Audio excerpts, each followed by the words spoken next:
आप सभी के लिए कंप्यूटर से रिलेटेड कुछ इम्पोर्टेंट जानकारियाँ लेकर आए हैं जो कि आप सभी के लिए जानना काफ़ी आवश्यक है।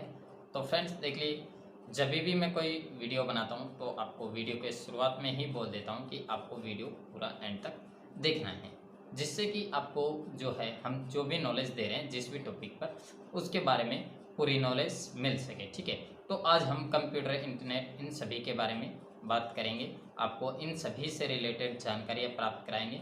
साथ में फ्रेंड्स देखिएगा, वीडियो थोड़ा लंबा हो सकता है लेकिन वीडियो को पूरा वॉच कीजिएगा, क्योंकि आज हमारे चैनल पर एक गिव वे होने वाला है।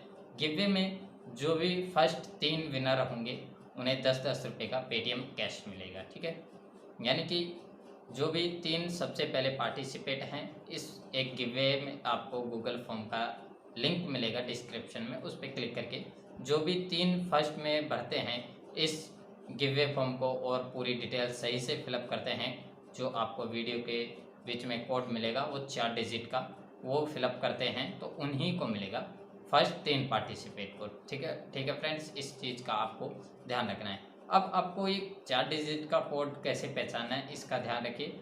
मैं वीडियो के बीच में 4 या 3 या 5 जगह ये बेल बजाऊंगा। ठीक है, उसी के जैसे ही ये बेल बजेगी उसके तुरंत बाद आपको है जो 4 डिजिट कोड मिलेंगे, यानी हर एक बेल के साथ 1 डिजिट या 2 डिजिट कोड आपको वीडियो के बीच में मिलेंगे। अगर मैं एक जगह बजा रहा हूँ 2 डिजिट दे रहा हूँ तो वो दोनों डिजिट आपको याद रखने होंगे।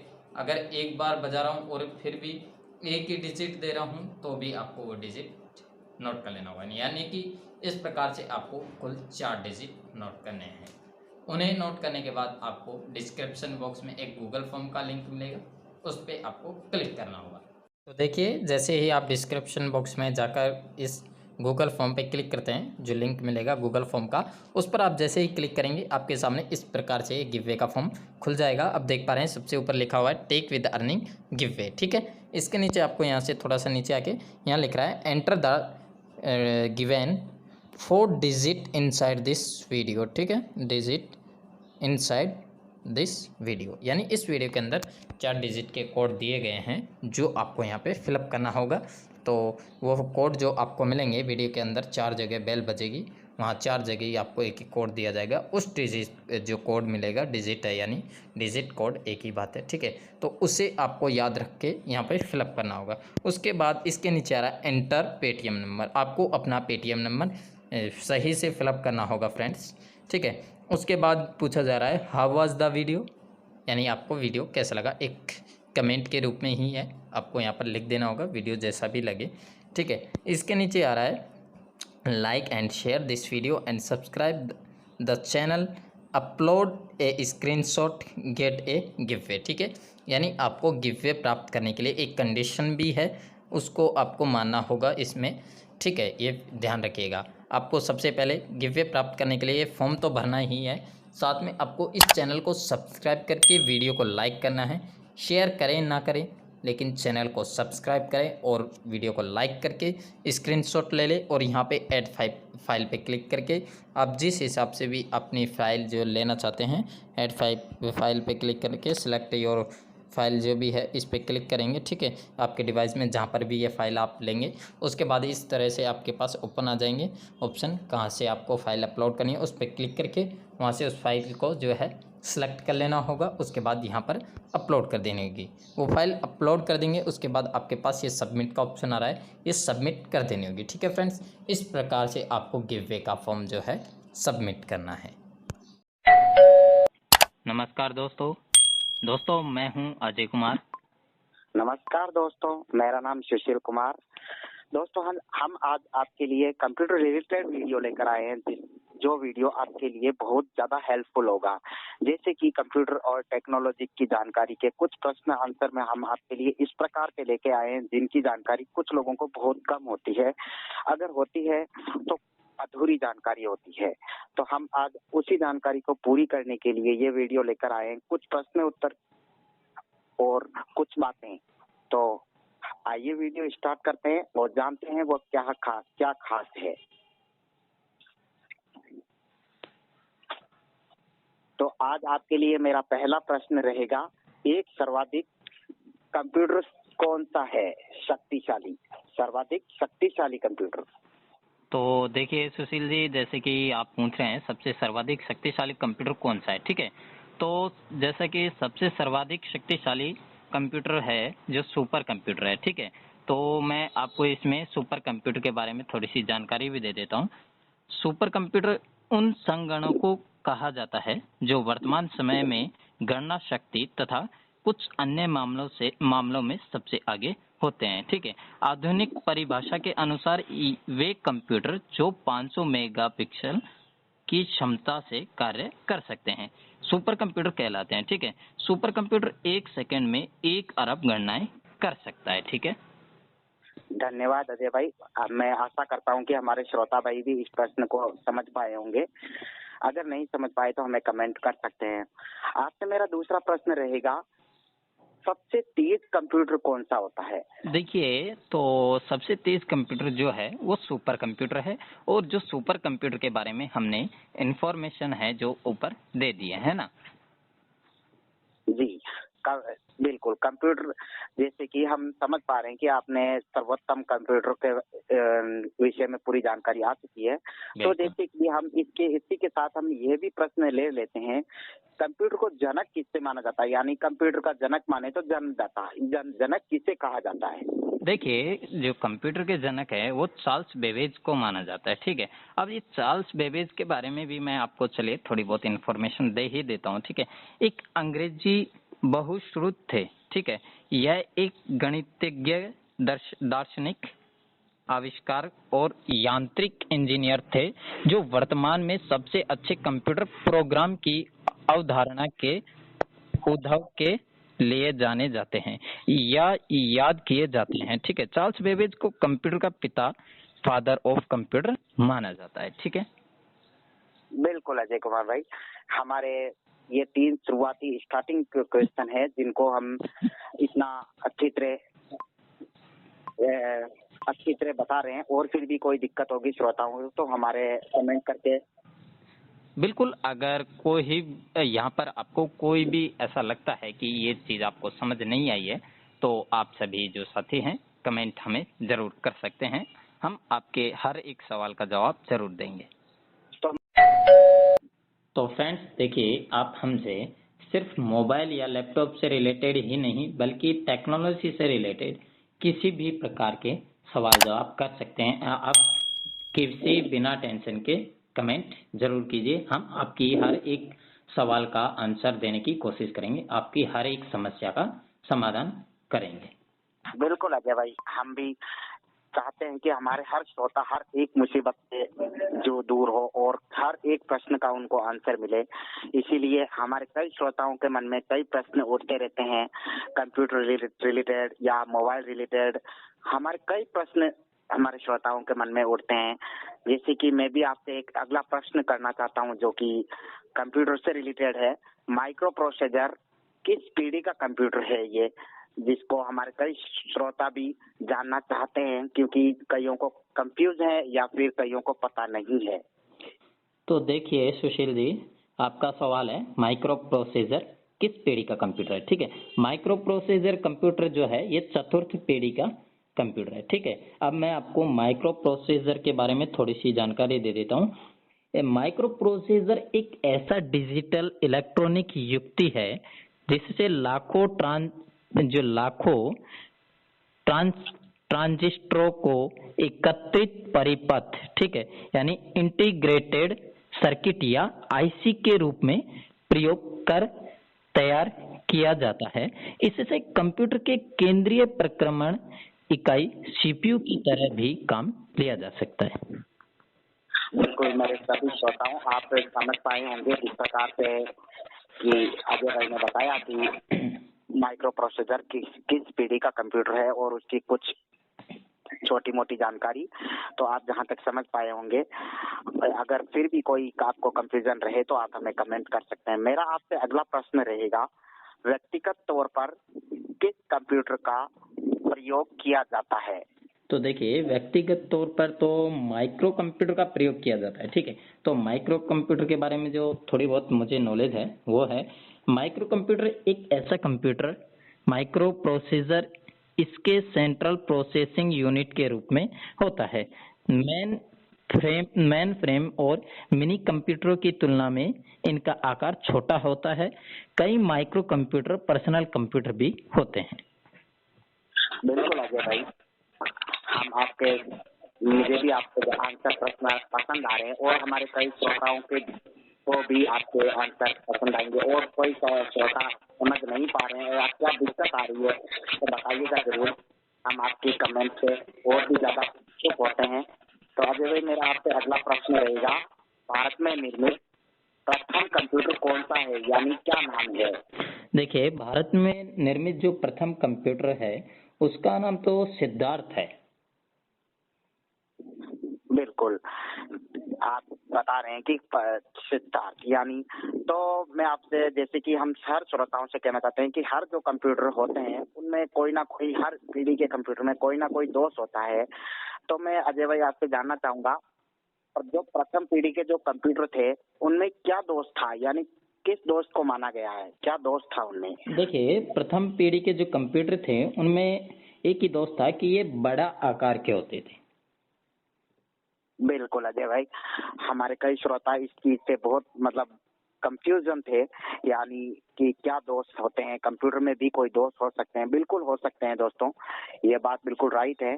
तो अजय भाई, मैं आपसे अगला प्रश्न करना चाहूंगा कि तृतीय पीढ़ी के कंप्यूटर में मुख्य घटक क्या होते हैं? देखिए, तृतीय पीढ़ी के कंप्यूटर में मुख्य घटक जो है वो SSI ये होते हैं, ठीक है।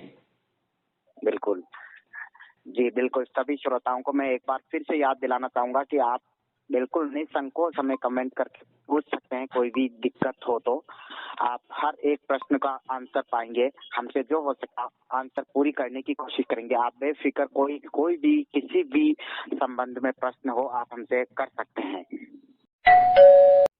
3 जी बिल्कुल सुशील जी, हम पूरी कोशिश करेंगे जो हमारे श्रोता हैं वो जो भी सवाल सुन रहे हैं एकदम इनमें सटीक जानकारी मिले, एकदम सही जानकारी मिले, और साथ में मन में कोई भी प्रकार का अगर सवाल आता है तो बिल्कुल कमेंट कर सकते हैं। कोई भी डाउट हो तो हम उनका सभी का जो डाउट है वो क्लियर करने की कोशिश करेंगे। बिल्कुल अजय भाई, हम पूरी कोशिश करते रहते हैं कि हमारे हर श्रोता का हर एक क्वेश्चन का आंसर हम दे पाएं। तो मेरा आपसे अगला क्वेश्चन रहेगा कि कंप्यूटर में सूचना किसे कहा जाता है?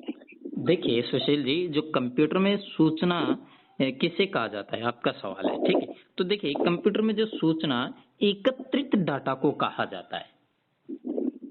बिल्कुल अजय भाई, हमारे सभी श्रोताओं को भी ये आंसर समझ में आया होगा। अगर नहीं आए तो वीडियो को रिवाइज भी देख सकते हैं। बिल्कुल अजय भाई, मेरा आपसे अगला प्रश्न थोड़ा सा हटकर है कि कंप्यूटर में इनपुट का आउटपुट में रूपांतरण किसके द्वारा किया जाता है? इसकी एक बार थोड़ी सी जानकारी हमारे श्रोताओं को समझाइएगा, क्योंकि हमारे कई श्रोता इससे कंफ्यूज है कि जैसे कि कंप्यूटर कोर्स RCIT में पूछा जाता है कि, तो हमारे कई श्रोता इसका आंसर रॉन्ग करते हैं, तो इसकी एक और फुल इन्फॉर्मेशन दीजिएगा। देखिए सुशील जी, आपका क्वेश्चन भी बहुत इम्पोर्टेंट है, तो सभी साथी इस क्वेश्चन को जो है अपने नोटबुक में जरूर नोट कर लें, ताकि आपको भविष्य में कोई भी समस्या आए तो उसका ज़्यादा सामना ना करना पड़े, तो बहुत ही आसानी से आपको सवाल का जवाब मिल जाएगा, ठीक है। तो देखिए, आपका सवाल था कंप्यूटर में इनपुट का आउटपुट में रूपांतरण किसके द्वारा किया जाता है, ठीक है। तो ये जो है इसका आंसर है CPU के द्वारा, ठीक है। बिल्कुल, हमारे सभी श्रोता ध्यान दें, CPU के द्वारा किया जाता है, जिसको कंप्यूटर का हार्ट भी माना जाता है। तो मैं अगला प्रश्न अजय कुमार भाई आपसे करना चाहूंगा कि कंप्यूटर में कार्य करने के जो सिद्धांत होते हैं, जैसे कि, तो वह क्या होते हैं, जो कि हमारे कई श्रोता इस प्रश्न को भी पेपर में रॉन्ग करके आते हैं, क्योंकि वहां पर वह कंफ्यूज होते हैं कि कंप्यूटर में कार्य करने के क्या सिद्धांत हो सकते हैं। ये घुमाकर प्रश्न पूछा गया है, तो इसकी ये भी एक बार पूर्ण इन्फॉर्मेशन। देखिए सुशील जी, जो आप अभी सवाल कर रहे हैं, ये एक तो ऊपर वाला जो आपने इनपुट और आउटपुट किया था वो भी काफी इम्पोर्टेंट था, और ये सवाल भी काफी इम्पोर्टेंट है, ठीक है। तो कंप्यूटर में कार्य करने का जो सिद्धांत वो है प्रोसेसर है, ठीक है। बिल्कुल, प्रोसेसर के माध्यम से बिल्कुल इस कार्य करने का जो सिद्धांत प्रोसेसर को माना गया है। बिल्कुल मेरे सभी श्रोताओं इस प्रश्न पे विशेष ध्यान दीजिएगा, क्योंकि जो इस टाइप के जो प्रश्न है, आप हर एक कंप्यूटर कोर्स करके कंप्यूटर का पेपर देने जाते हैं, एग्जाम में जो आप गलत करते हैं उसको गलत ना करें, इस ध्यान रख के और इस ध्यान से तैयारी कीजिए। इनको विशेष ध्यान में रखा जाना चाहिए। ऐसे क्वेश्चन आपको हर बार कोई ना कोई अलग अलग तरीकों से घुमा फिरा कर पूछे जाते हैं, जिनको आप कंफ्यूज होकर गलत कर देते हैं। तो इन प्रश्नों को गलत ना करें और सही से नोट करें। फिर भी कोई डाउट हो तो आप हमें कमेंट करें। जी बिल्कुल, आप किसी भी प्रकार का डाउट हो, अगर अभी तक जो हमने सवाल किए हैं हमसे, जो भी सुशील भाई ने, तो इन सवाल में अगर आपको फिर भी कोई डाउट हो तो आप कमेंट कर सकते हैं, ठीक है। और जो आप सभी और हम सभी एक RSRTCI का कोर्स करते हैं, उसके लिए भी ये सारी नॉलेज हमारे लिए बहुत महत्वपूर्ण है। 9 तो देखिए फ्रेंड्स, अगर आपको टेक्नोलॉजी से रिलेटेड और भी कोई जानकारी चाहिए, अगर आप हमें पर्सनली कांटेक्ट करके भी अगर आप जानना चाहें, हमसे जुड़ना चाहें, तो हमारा जो मोबाइल नंबर है वो आपको डिस्क्रिप्शन बॉक्स में मिल जाएगा। वहाँ से आप हमारा मोबाइल नंबर ऐड करके भी हमसे संपर्क कर सकते हैं। और साथ में फ्रेंड्स, हम आपकी हर एक समस्या का समाधान करने के लिए एक ग्रुप भी है हमारा, जिसमें आप जुड़ सकते हैं। इसी चैनल के नाम से ही है, टेक विद अर्निंग, जिसका लिंक भी आपको डिस्क्रिप्शन बॉक्स में मिल जाएगा। आप उस पर क्लिक करके भी ज्वाइन हो सकते हैं हमारे ग्रुप में। बिल्कुल अजय भाई, उस ग्रुप में आप सभी श्रोताओं को हर प्रकार की डिटेल और हर प्रकार की जानकारी मिल जाएगी। अगर आप के जहन में कोई प्रश्न चलता है, वहाँ पर आप प्रश्न करेंगे तो भी आपको आंसर मिलेगा और हर प्रकार की डिटेल आपको मिल जाएगी।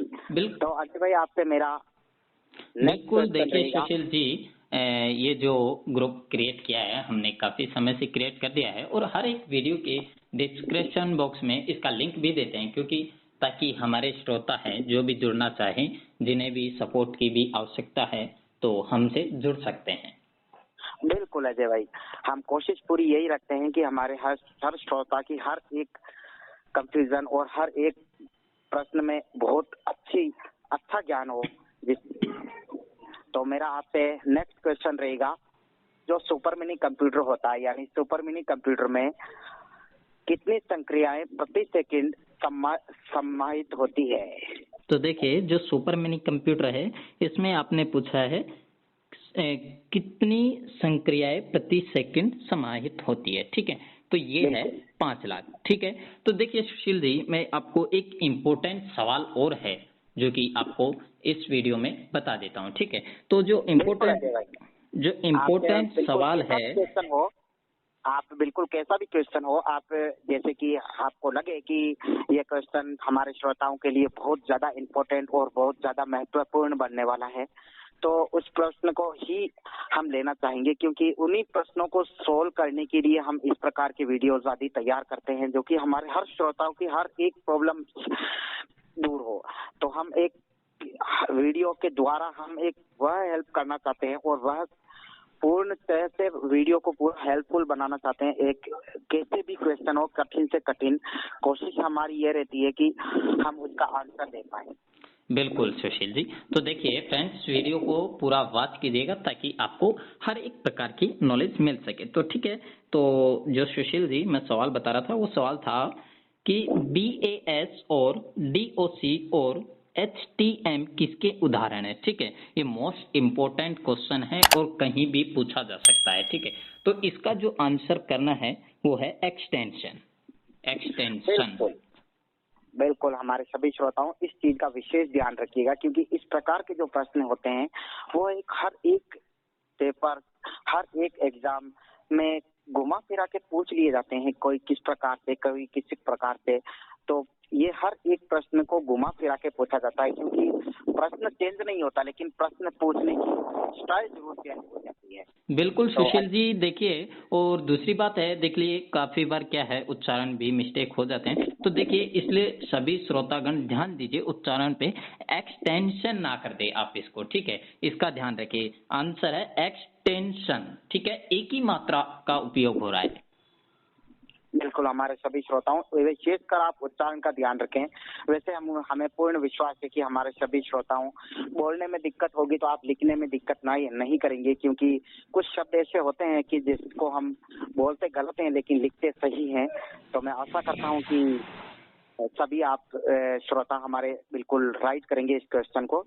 तो अजय भाई, मेरा आपसे नेक्स्ट क्वेश्चन रहेगा, जो कि यह है कि कंप्यूटर किसे कहा जाता है? देखिए सुशील जी, जो सबसे पहले तो इस सवाल का जवाब देने से पहले मैं आपको एक चीज और बता देता हूँ, ठीक है। मेरा एक इसी टॉपिक पर एक वीडियो भी है, ठीक है, व्हाट इज कंप्यूटर। तो अगर आपको पूरा विस्तार से इस चीज के बारे में जानना है ना, तो आप मेरा वीडियो देख सकते हैं। उसमें मैंने बिल्कुल अजय पूरी भाई, हम इसमें यह कोशिश कर रहे हैं कि जो कि शॉर्ट आंसर, यानी जो शॉर्टकट आंसर पूछे जाते हैं, हम उनको सोल्व करने की कोशिश कर रहे हैं। बिल्कुल हमारे सभी श्रोताओं को, जिसको हम विस्तार से जानना है कि कंप्यूटर क्या है और कंप्यूटर की फुल इंफॉर्मेशन, तो वह श्रोता उस वीडियो को जरूर वॉच कीजिएगा। लिंक डिस्क्रिप्शन में मिल जाएगा आपको, तो जरूर एक बार वॉच कीजिएगा। उसका मैं लिंक में डिस्क्रिप्शन में दे देंगे। लेकिन फिर हम इसमें कोशिश ये है हमारी पूरी कि जितने ज्यादा हम शॉर्ट आंसर को ले सकते हैं, वह कोशिश हमारी है। बिल्कुल सुशील जी, ठीक है। तो आपका सवाल था कंप्यूटर क्या है। तो देखिए, कंप्यूटर एक इलेक्ट्रॉनिक मशीन है। बिल्कुल, हमारे सभी श्रोताओं, एक बार फिर मैं आपसे बताना चाहता हूं कि प्रश्नों को थोड़ा सा ध्यान से देखिएगा, और कहीं पे भी कंफ्यूजन हो तो आप हमसे पर्सनल चैट, अदरवाइज कमेंट में कांटेक्ट भी कर सकते हैं। तो अजय भाई, मेरा आपसे नेक्स्ट क्वेश्चन जो रहेगा वह ये रहेगा, जंक ईमेल का अन्य नाम क्या है? क्योंकि इसको भी हम कई नामों से जाना करते हैं।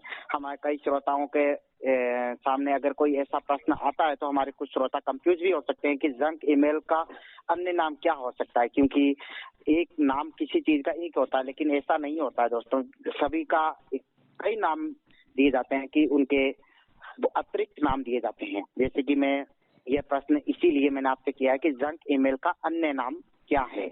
देखिए, बिल्कुल आपका सवाल एकदम इम्पोर्टेंट है। तो देखिए, जैसा कि आपने पूछा है जंक ईमेल का अन्य नाम क्या है, तो ठीक है, जंक ईमेल का जो अन्य नाम है वो है स्पैम। बिल्कुल अजय भाई, हम बिल्कुल इस प्रश्न को बिल्कुल नोट डाउन, क्योंकि यह प्रश्न इसीलिए इम्पोर्टेंट है। जो इस प्रकार से क्वेश्चन होते हैं वो क्वेश्चन एक अलग होते हैं, क्योंकि ऐसे शॉर्ट आंसर वाले क्वेश्चन बहुत कम होते हैं। अगर होते हैं तो कहीं ना कहीं मिस्टेक जरूर होती है। तो ऐसे क्वेश्चन को हमें कोशिश ये करनी है कि हमारे श्रोता कहीं पे भी दिक्कत या फिर कहीं पे भी कंफ्यूज ना रहे कि इसका आंसर क्या हो सकता है। तो सुशील भाई देखिए, अगर आपके मन में और कोई भी कंप्यूटर से रिलेटेड सवाल है तो आप मुझसे पूछ सकते हैं। मैं और भी कोशिश करूंगा आपके हर एक सवाल को सुलझाने की।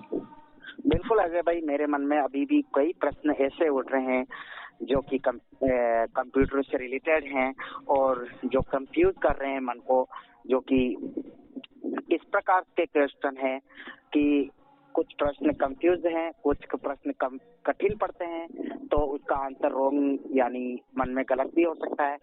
तो मैं आपसे इसीलिए कुछ प्रश्न और करना चाहूंगा। जी करिए। तो मेरा आपसे अगला प्रश्न रहेगा अजय भाई, सभी इनपुट व आउटपुट डिवाइस को परिभाषित करने के लिए किस शब्द का प्रयोग किया जाता है? इसका थोड़ा सा मैं आपसे बताना चाहूंगा कि थोड़ा सा विस्तार से जानकारी दीजिएगा, जो कि हमारे सभी श्रोताओं को बहुत ही अच्छी तरह समझ में आ सके, यानी बहुत अच्छे स्वभाव से समझ सके इस प्रश्न को।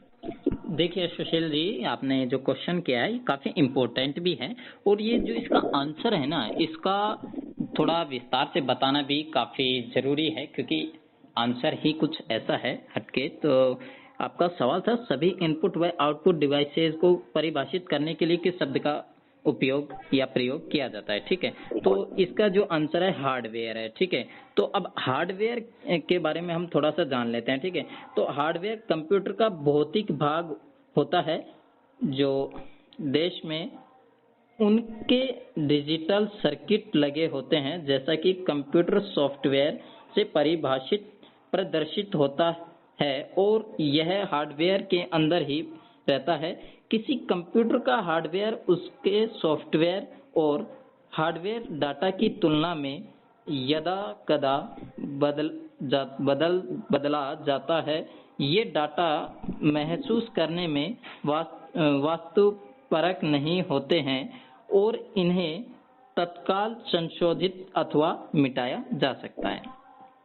बिल्कुल है। हमारे सभी श्रोताओं, आप समझ पाए होंगे कि जो अजय भाई ने बताया कि हमारे इनपुट व आउटपुट को परिभाषित करने के लिए किन शब्दों का प्रयोग किया जाता है, तो आप शायद इस प्रश्न को बहुत अच्छी तरह समझ पाए होंगे, जो कि विस्तार से समझाया है। तो अजय भाई, मेरा आपसे नेक्स्ट क्वेश्चन रहेगा, विश्व कंप्यूटर साक्षरता दिवस कब मनाया जाता है? इस प्रश्न को भी मैं आपसे थोड़ा बहुत विस्तार से समझाने के लिए चाहूंगा, और कब मनाया जाता है इसकी भी आप पूर्ण जानकारी हमारे श्रोताओं को दीजिए। जी बिल्कुल। तो देखिए, कुछ अगर मिस्टेक भी होती है, बोलने में भी काफ़ी बार होता है ऐसा कंफ्यूजन, ठीक है, तो थोड़ा जल्दी में इसलिए थोड़ा हड़बड़ा भी जाते हैं। तो देखिए, ऐसे में आपको सामने जो स्क्रीन पे भी इन सभी सवालों के आंसर और ये सारे सवाल भी आपको लिखे हुए नजर आएंगे, तो वहाँ से भी आप सभी इन्हें नोट कर सकते हैं। तो देखिए, जैसा कि आपका क्वेश्चन था, विश्व कंप्यूटर साक्षरता दिवस कब मनाया जाता है, तो ये है 2 सितंबर को मनाया जाता है।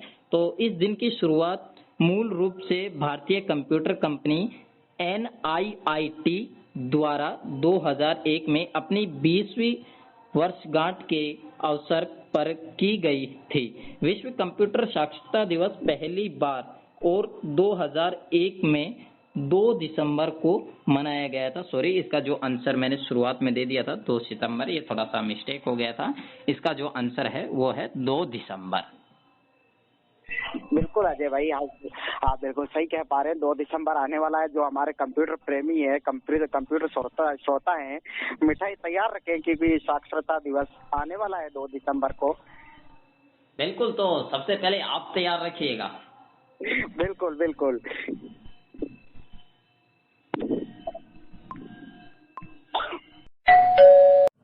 जीरो। तो फ्रेंड्स देखिए, जैसे कि आपको वीडियो के शुरुआत में ही बताया गया था कि वीडियो को पूरा देखिए ताकि आपको हर प्रकार की नॉलेज भी मिल सके। और साथ में फ्रेंड्स देखिए, वीडियो में जो आपको गिववे भी दिया गया है, तो आपको गिववे प्राप्त करने के लिए वीडियो को पूरा देखना ही होगा। तभी जो हम आपको बीच बीच में एक बेल बजने के बाद एक कोड दे रहे हैं, वो आपको नोट रखना होगा, क्योंकि आप जब सबसे पहले गिववे के फॉर्म पे क्लिक करेंगे, डिस्क्रिप्शन में जाकर गूगल फॉर्म पे क्लिक करेंगे, तो सबसे पहले आपको यही जो वीडियो के अंदर 4 डिजिट दिए गए हैं, यही भरने होंगे। बिल्कुल श्रोताओं, और एक बात ध्यान रखें, हमारी वॉइस में कहीं पे भी आपको थोड़ी बहुत डिफिकल्टी होती है, यानी दिक्कत आती है, तो जो हम प्रश्न आपको रीड करके जो सब बता रहे हैं, बोलकर बता रहे हैं, जो प्रश्न आपको स्क्रीन पर भी लिखे हुए आ रहे हैं, जिनको आप पूरी तरह रीड भी कर सकते हैं। हमसे आप अगर नहीं समझ पाते हैं, फिर भी अगर आपको कोई दिक्कत होती है, तो आप कमेंट कर सकते हैं। आपकी हर एक समस्या का समाधान होगा। दोस्तों, इस चैनल को आप देखते हुए लाइक और सब्सक्राइब करना बिल्कुल ना भूलें, क्योंकि वही आपका बहुत महत्वपूर्ण काम है। जो आपका लाइक करना हमारा उत्साह बढ़ाता है, और सब्सक्राइब करना यह होता है, इसका मतलब कि आप हमसे जुड़ गए हैं। और बेल आइकन को भी ऑन करना ना भूलें, जो कि हमारी आने वाली हर वीडियो की नोटिफिकेशन आपको सबसे पहले मिले। तो अजय भाई, मेरा आपसे नेक्स्ट क्वेश्चन रहेगा, कंप्यूटर को किस प्रकार की बुद्धि की संज्ञा दी गई है? देखिए, जैसा कि आपका सवाल है, कंप्यूटर को किस प्रकार की बुद्धि की संज्ञा दी गई है, तो जो कंप्यूटर है, इसको जो कृत्रिम प्रकार की जो बुद्धि की संज्ञा दी गई है। बिल्कुल, आप सभी श्रोताओं को इस बात का भी पता होगा, ऑलरेडी पता होगा जहां तक, तो फिर भी आपको हमने कोशिश ये की है कि शॉर्ट आंसर, जिसको हमारा प्रयास है कि हम सब शॉर्ट आंसर जो वाले क्वेश्चन है उनको हल करने की हमारी पूरी कोशिश है। तो अजय भाई, आपसे मेरा नेक्स्ट क्वेश्चन रहेगा, कंप्यूटर से जुड़े केबी का क्या मतलब है? यानी हमारे कई श्रोता केबी, जीबी, इनमें कई कंफ्यूजन रहते हैं, तो मेरा आपसे ये प्रश्न जरूर रहेगा, जो बहुत इम्पोर्टेंट क्वेश्चन ही में भी आता है। तो देखिए सुशील जी, जो आपका क्वेश्चन है कंप्यूटर से जुड़े केबी का क्या मतलब है या क्या अर्थ है, ठीक है। तो जैसा कि ये लगभग मुझे तो यही आशा है कि हमारे सभी फ्रेंड्स को इस क्वेश्चन का आंसर जरूर आता होगा, क्योंकि क्वेश्चन ही कुछ इम्पोर्टेंट तो है लेकिन बहुत आसान है यार। तो देखिए, अगर फिर भी नहीं पता है तो आप इस क्वेश्चन को भी नोट कर लीजिए, ठीक है। तो केबी का अर्थ है किलोबाइट। बिल्कुल, क्योंकि हमारे ये कई कुछ श्रोताओं को ये कंफ्यूज रह सकता था ये प्रश्न, क्योंकि एमबी, जीबी, केबी, टीबी, जो ये कई प्रकार के जो शॉर्ट फॉर्म है। वैसे हम इस पे भी आपको एक बार हमारा जो वीडियो आएगा, जो ये कंप्यूटर की कुछ शॉर्ट फॉर्म स्टडी होती है, जीबी, एमबी, टीबी, फिर भी आपको जानकारी होगी, लेकिन फिर भी हमारी कोशिश ये रहेगी कि हम आपको इन शॉर्ट फॉर्म को कल क्लियर करने की कोशिश जरूर करेंगे। तो अजय भाई, मेरा नेक्स्ट क्वेश्चन रहेगा, करना और तुलना के लिए कंप्यूटर के किस भाग का प्रयोग किया जाता है? देखिए, सवाल जो आपका है काफी इम्पोर्टेंट है। ये भी गणना और तुलना के लिए कंप्यूटर के किस भाग का प्रयोग किया जाता है, तो ये है ALU। ध्यान रखिएगा, ALU। मेरे सभी श्रोताओं से निवेदन है कि जो ये स्पेलिंग वाले जो शॉर्ट फॉर्म वाले क्वेश्चन है, ये थोड़ा सा ध्यान से पढ़िए और सुनिएगा, क्योंकि ये इन्हीं क्वेश्चन में हम कंफ्यूजन होते हैं। आप ही नहीं, मैं भी होता हूँ। इन्हीं क्वेश्चन में हम कंफ्यूजन होते हैं, क्योंकि ये जो शॉर्ट फॉर्म होती है ये हमें कंफ्यूज करती है। ALU, CPU। वैसे हमारे सभी श्रोता बहुत दिमागदार हैं, बहुत इस चीज को अच्छी तरह समझते हैं, लेकिन फिर भी मैं हमारा बताने का पूरा फर्ज बनता है। बिल्कुल सुशील जी। तो देखिए, और कुछ बातें ऐसी भी है कि कुछ परसेंट कंप्यूटर इतना यार लगता है हमें, जब शुरू में हम उस पे अपनी जो फिंगर्स है वो टाइपिंग के लिए जो जमाते हैं ना, तो हमारे लिए सबसे पहले ये सीखना अत्यंत आवश्यक होता है, क्योंकि देखिए फिंगर्स से ही डिपेंड करती है आपकी टाइपिंग की स्पीड को, तो कौन सी फिंगर कहाँ रखनी है, ये चीजें भी आपको एक वीडियो में क्लियर कराई जाएगी। क्योंकि देखिए, हम कोई भी चीज कंप्यूटर में सीखते हैं तो हमारा फिंगर्स का जो है एक जगह रहना, सही टाइपिंग रहना अत्यंत आवश्यक है। बिल्कुल। तो सुशील जी देखिए, अगर आपके मन में अगर और कोई भी सवाल बाकी हो, वैसे तो लगभग तो मुझे लगता नहीं है कि अभी आपके मन में कोई सवाल होंगे, और होंगे तो कोई थोड़ा बहुत एक दो सवाल होंगे, तो वो भी आप कर सकते हैं।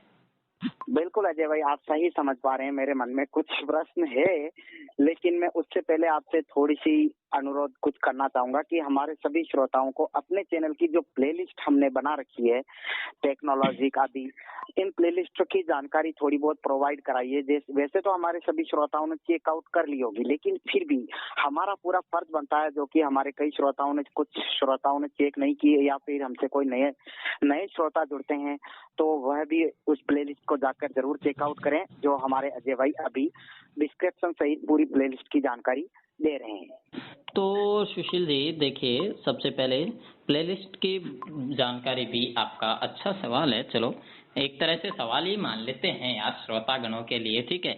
तो देखिए, सबसे पहले सुशील जी जो प्लेलिस्ट है, ये कुछ 5 से 6 प्लेलिस्ट है, जिसमें सबसे जो नीचे नीचे एक प्लेलिस्ट है जिसमें टेक्नोलॉजी से रिलेटेड कुछ सीखना है, चैनल वगैरह क्रिएट करना, सब्सक्राइबर हाइड करना, या फिर आप काइन मास्टर से वीडियो बनाते हैं तो उसमें एक प्ले स्टोर से जब हम डाउनलोड करते हैं तो वाटर मार्क भी आता है, तो उस वाटर मार्क को भी हम रिमूव कर सकते हैं बड़ी आसानी से। तो इस प्रकार के जो वीडियोस हैं उन सभी की एक बहुत ही अच्छी प्लेलिस्ट है जो टेक नॉलेज के नाम से है, तो इसे सभी श्रोतागण जरूर देखिएगा। इसके ऊपर जो आती है, आपको किसी भी एप्लीकेशन के द्वारा या किसी वेबसाइट के द्वारा जो अर्निंग करनी हो तो उससे संबंधित वीडियोस भी मिलेंगे। अर्निंग से नाम से है एक प्लेलिस्ट। इसके बाद जो एक और प्लेलिस्ट है टेक नॉलेज, इसमें देखिए टेक नॉलेज बहुत ही इम्पोर्टेंट प्लेलिस्ट है ये भी। इसमें आपको मोबाइल से संबंधित कोई पर्सन सवाल जवाब है और कंप्यूटर से रिलेटेड कोई सवाल जवाब है, ये सारे हैं, ठीक है। और जैसे कि अगर आपको शॉपिंग करते हैं तो आपको 100 रुपये 200 रुपये कुछ डिस्काउंट भी प्राप्त करना हो तो इससे रिलेटेड भी हमारे पास एक है प्लेलिस्ट जिसका नाम हमने केवल शॉपिंग रख रखा है, ठीक है। इसमें हम किसी प्रोडक्ट को ऑनलाइन मंगाते हैं तो उसकी अनबॉक्सिंग भी करते हैं, साथ में उसमें आपको कोई भी जो प्रोडक्ट है उस पर डिस्काउंट मिल रहा है किसी एप्लीकेशन के द्वारा तो उसकी भी जानकारी देते हैं। बिल्कुल अजय भाई, हमारे सभी श्रोताओं से निवेदन है कि इन सभी प्लेलिस्ट को आप जरूर जाकर चेकआउट कीजिएगा, जिससे आपको ज्यादा से ज्यादा हेल्प हो पाए। हमारी कोशिश क्योंकि पूरी यही रहती है कि हम जितना ज्यादा हो सके हेल्प कर पाए, अनबॉक्सिंग हो सकी, हर चीज में हम ज्यादा से ज्यादा हेल्प करने की कोशिश करते हैं। 6। अच्छा, तो आपके मन में अगर और कोई सवाल भी हो तो आप कर सकते हैं। नहीं अजय भाई, मेरे मन में और आपके लिए तो कोई प्रश्न नहीं है, लेकिन मैं अपने श्रोताओं को कुछ इम्पोर्टेंट एक प्रश्न जरूर बताना चाहूंगा जो कि उनके लिए बहुत अति इम्पोर्टेंट भी हो सकता है या मीडियम जिसे कहा जाता है वह भी हो सकता है। तो वह प्रश्न यह है, कंप्यूटर में अधिकांश प्रोसेसिंग किस में होते हैं? तो दोस्तों, अधिकांश जो प्रोसेसिंग होते हैं कंप्यूटर में सीपीयू में होते हैं, जिसको हम सेंट्रल प्रोसेसिंग यूनिट, जो इसकी फुल फॉर्म है, वह भी कहते हैं। तो दोस्तों, जहां तक मेरे हिसाब से आपको ये बहुत अच्छी तरह पता होगा, क्योंकि सीपीयू को कंप्यूटर का हार्ट माना जाता है, हार्ट यानी दिमाग। तो दोस्तों, जो सबसे ज्यादा प्रोसेसिंग जो होती है कंप्यूटर के सीपीयू पे होती है। दोस्तों, एक बार फिर से मैं बताना चाहूंगा कि सीपीयू की फुल फॉर्म पर जरूर ध्यान दीजिए, सेंट्रल प्रोसेसिंग यूनिट। तो दोस्तों, आशा करते हैं कि आज का वीडियो आप सभी को हमारा पसंद आया होगा। अगर पसंद आया तो अपने दोस्तों के बीच में इसको शेयर जरूर करें, जिससे सभी की हेल्प हो सके, और ज्यादा से ज्यादा दोस्तों को शेयर करें और लाइक जरूर करें और सब्सक्राइब करना तो बिल्कुल भी नहीं भूलें। तो अब हमें विदा दीजिए। मैं सुशील कुमार और हमारे भाई अजय कुमार।